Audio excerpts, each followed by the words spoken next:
米格 29K 取代苏33其实是一种技术降级。虽然俄罗斯海军不行，航母也已经趴窝，但是它有两款舰载机，米格 29K 与苏33。在苏联时期，苏33击败米格 29K 成为苏联当时唯一的舰载机。但是在2012年，俄罗斯又决定使用米格 29K 取代旧的苏33，完全是逆行倒施。有媒体认为米格 29K 取代苏33是技术降级，也有人觉得淘汰苏33是俄罗斯不得已的选择。这期视频我们就来聊聊米格 29K 是如何逆袭的，苏33还有没有升级的可能。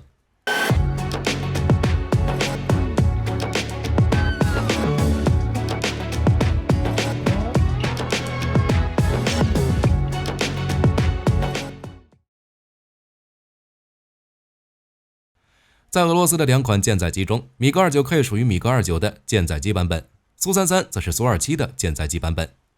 不过米格29与苏27的定位不同，米格29只是低端的前线歼击机，追求低成本与高产量，不需要太大的航程和寿命，主要任务就是在前线机场附近执行短程防空任务。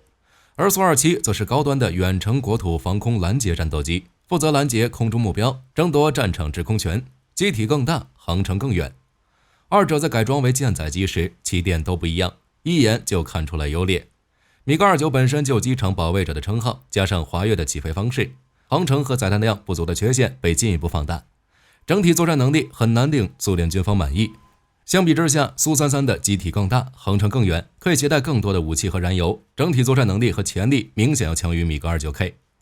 正因如此，苏联海军当时选择了苏33作为自家唯一的舰载机。只是没想到，等到2012年，米格 29K 逆袭了，取代苏33成功上位。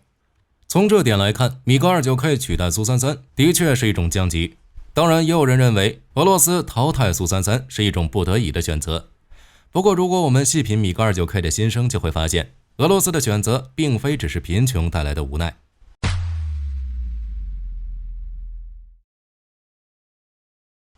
冷战后期，苏联想要打造一种新的力量投射平台，以保护苏联欧亚边境线的安全，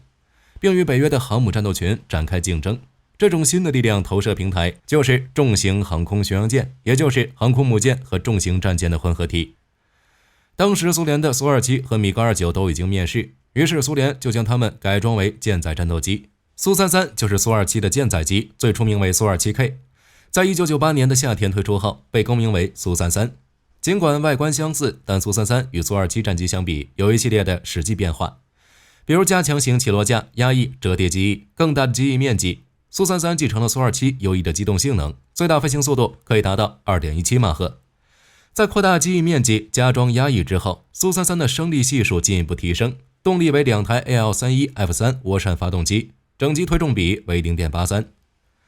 重点是挂载足够多，苏33有12个挂载点，比苏27多了2个额外的有效载荷挂载点。苏33空重 18.4 吨，可以携带 6.5 吨的弹药。体积大也就意味着苏33可以携带大量的燃油，最大航程达到了3000公里。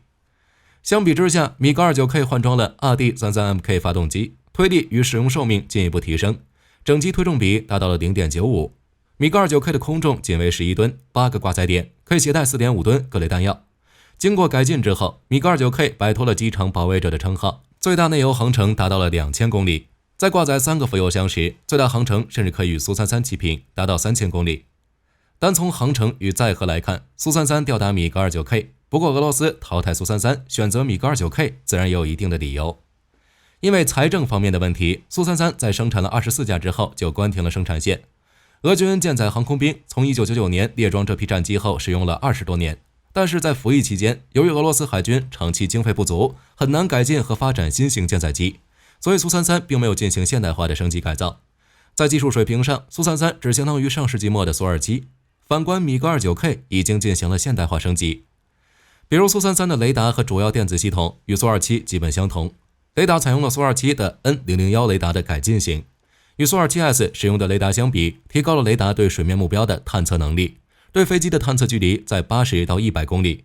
在对空作战中，可以使用 R73进行拦截作战，或者使用 R27系列进行空中格斗。在对海上目标作战时，可以控制 KH-41反舰导弹对驱逐舰以上规格的水面目标进行攻击。看起来还行，但雷达的技术水平还停留在20世纪80年代，不仅体积与重量大，寿命与可维护性也远远落后于时代。苏33座舱显示系统比苏27有所改进，换装了改进型的平视显示器，可以显示导航、瞄准、飞行姿态信息和雷达信号。但座舱内部的飞行仪表仍然是常规仪表。苏33的显示系统与人机工程设计方面与苏27相差不大。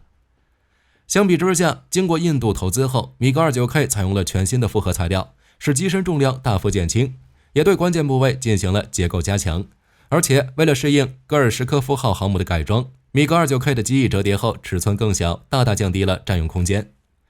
米格 29K 在航电系统上也进行了深入改进，采用了全新的电传操纵系统，换装了 N010M 甲虫翼雷达。该雷达可以在120公里外探测到 RCS 为5平方米的目标，对水面舰艇和地面目标的探测距离可达300公里和120公里。该雷达还可以使用欧洲生产的头盔瞄准具，如法国顶式异形头盔瞄准具，可以很好的兼容俄式武器弹药。这使得米格 29K 具备了良好的超视距空战和空对面打击能力，并且米格 29K 采用数字化平视显示器，代替传统仪表，彻底告别了老式杂乱的仪表设计。雷达上的优势使得米格 29K 可以挂载更多的武器，包括 R77与 R73系列、KH-31反舰导弹、KH-35反辐射导弹等多种制导武器，也可以投掷 KB500系列激光制导炸弹，而苏33只能投掷无制导炸弹。经过改进之后，米格 29K 的多用途作战能力得到了很大提升。新型的米格 29K 最大起飞重量达到了24吨，已经是一款性能优秀的中型舰载战斗机。除此之外，在航母上起飞作战时，苏33也会有一定的限制。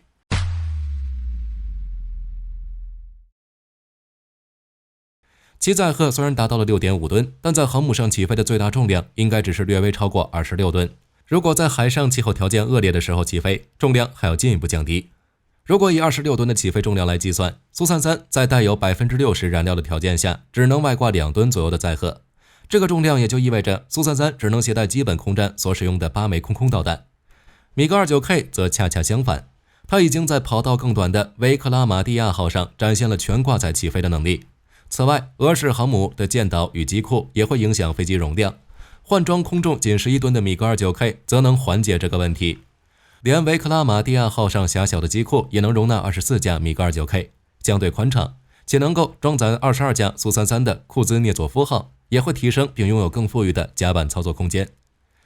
另外，在对海作战中，苏33虽然可以使用 KH-41反舰导弹，不过以苏33的挂点强度与对飞机的起飞性能的影响程度看，只能在苏33机身进气道之间的挂点带1枚导弹，其他对海攻击武器的使用也都要受到外挂的限制。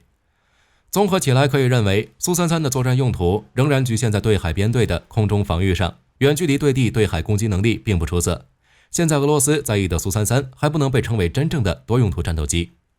与规格比较小的米格 29K 相比，苏33在对空作战能力上占优，但是在对陆对海攻击能力上却并没有优势，这也是苏33最大的弱点。这个问题不解决，搭载苏33的航母编队在对陆攻击能力上会严重缩水，航母战斗群就会成为纯制空型的作战编队，这不符合远洋海军由海对陆的作战模式。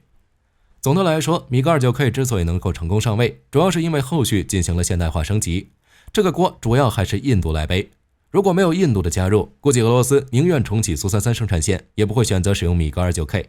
换句话说，米格 29K 可以看作是印度花钱搞的生产线，俄罗斯这是借鸡生蛋。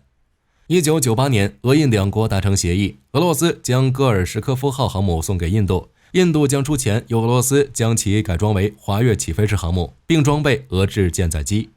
戈尔什科夫号航母是一艘满载排水量约4万吨的中型航母，最早计划搭载垂直起降的雅克38，舰体内部空间比较狭小，重型的苏33并不适合该舰，所以原本体型较小的米格 29K 反而成了最合适的选择。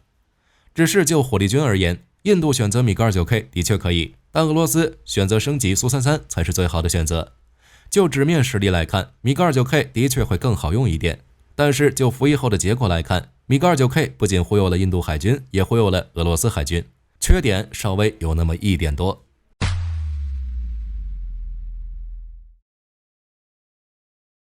按照印度海军的说法，米格 29K 的机体结构强度不够，为了保证精准着陆，舰载机着舰可以说是砸下来的，并且在使用阻拦索降低飞行速度时，机身会承担一个相当大的拉力。舰载机对结构强度的要求比陆基飞机高得多。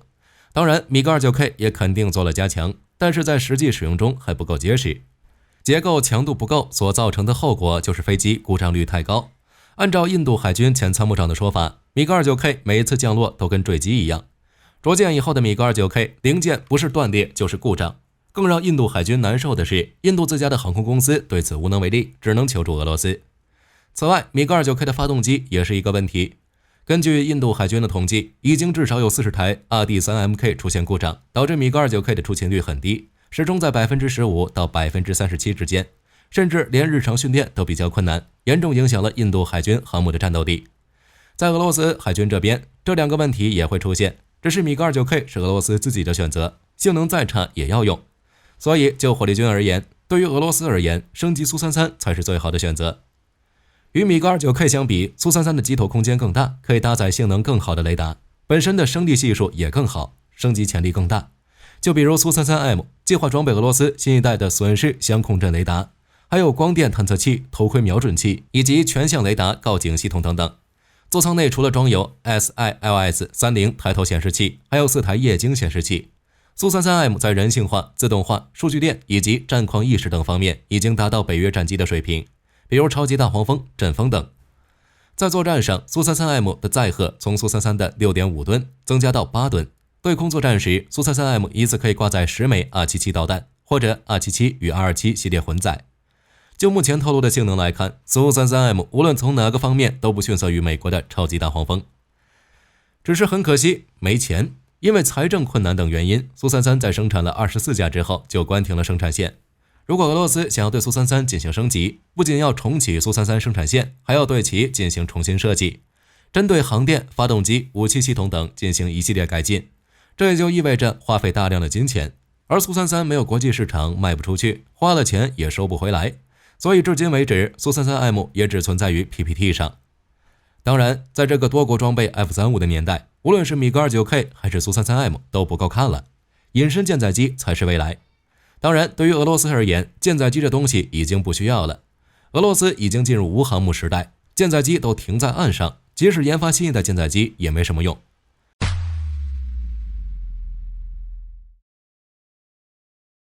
从1991年服役开始，库兹涅佐夫号基本上都是处于趴窝状态。俄罗斯对其的态度就是能不用就不用，能不修就不修，这就导致库兹涅佐夫号本身的小毛病很多。2016年去叙利亚执行任务的时候，因为舰上的蒸汽管破裂，燃气轮机老化，一路冒黑烟，加上是首次正式作战，库兹涅佐夫号在打击叙利亚境内时，先后发生了2起舰载机事故，损失了1架米格29与1架苏33，一跃成为全球的笑柄。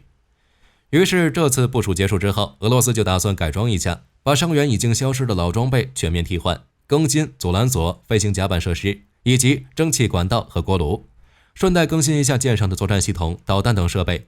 只是这次改造没俄罗斯想的那么简单，库兹涅佐夫号是越修越破，隔三差五就要出点意外。现代化升级改造7年后，这艘军舰仍在维修。2018年，船坞两侧的一架塔式起重机砸到了飞行甲板上，砸出了一个约20米的大洞。2019年，库兹涅佐夫号发生火灾事故，火灾面积达到600平方米，船坞宣告报废。2023年的时候，乌克兰情报总局表示，目前库兹涅佐夫号货舱内充满了泥水，第3层以下的金属结构已经出现严重腐蚀，一下水就可能侧翻并沉没。火力军还记得之前俄罗斯刚开始维修的时候，表示2020年之前完成修缮工作，后来又改成了2022年完成相应的维修工作，让库兹涅佐夫号重回现役作战序列。结果之后又发了一个2024年，火力军估计等到2024下半年，俄罗斯会再次表示维修出现问题，2026年重回海军。所以基本上可以认为，俄罗斯已经进入无航母时代，之后海外行动是想都不用想，舰载机自然没用了，研发下一代也是浪费钱。或许这就是为什么苏75再没消息的原因。总的来说，从俄罗斯海军面临的压力和机体性能来看，在俄罗斯服役的2款舰载机中，肯定是重型机苏33更合适一点。在面对强大空中压力时，需要载荷更大、载荷更远的舰载机，来尽可能的把防空距离往远推。但是从机体寿命、航电水平等方面来看，苏33比不过有印度资金支持的米格 29K。火力军只能说很可惜，明明苏33的升级潜力比米格29更好，却没有资金升级，造成了俄罗斯舰载机的技术降级。好了，这期视频到这儿就结束了。各位觉得俄罗斯还会研发新一代舰载机吗？可以在视频下方留言，大家一起讨论。我是火力军，下期见。